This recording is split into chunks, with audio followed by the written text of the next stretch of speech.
सत्ता गेल्यानं मानसिक संतुलन गमावलं. काँग्रेसची केजरीवालांवर टीका. मी कधीही रिटायर होण्याचं भाष्य केलं नाही. मी निवृत्त होणार नाही आणि कोणाला सांगणारही नाही. 75 वर्षांनंतर निवृत्त होण्याच्या मुद्द्यावरून मोहन भागवत यांचं मोठं वक्तव्य.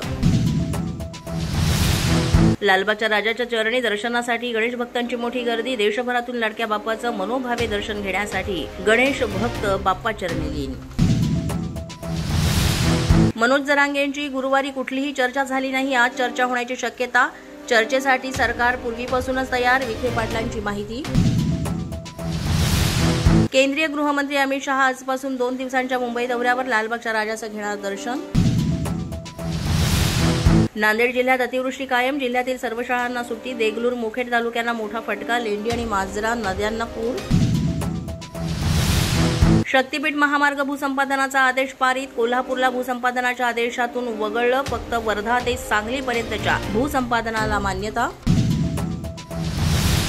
राज्यातल्या कोकण, मराठवाडा आणि विदर्भात मुसळधार पावसाचा अंदाज. जालना, परभणी, नांदेड जिल्ह्यामध्ये अतिवृष्टीचा अंदाज. पंतप्रधान मोदी जपानमध्ये दाखल. 15व्या भारत जपान वार्षिक शिखर परिषदेसाठी मोदी 2 दिवस जपान दौऱ्यावर. जपान दौऱ्यानंतर चीन दौऱ्यासाठी होणार मोदी रवाना.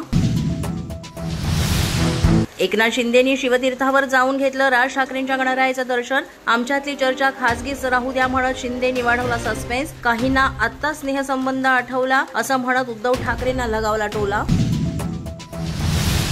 मध्य रेल्वेवर अंबरनाथ ते बदलापूर दरम्यान तांत्रिक बिघाड. मालगाडीत बिघाड झाल्यानं लोकल सेवा विस्कळीत. पोलीस माझा न्यूजच्या बातमीपत्रात आज इतकंच. तुम्हाला आमचं बातमीपत्र कसं वाटतंय याबाबत अवश्य अभिप्राय कळवा.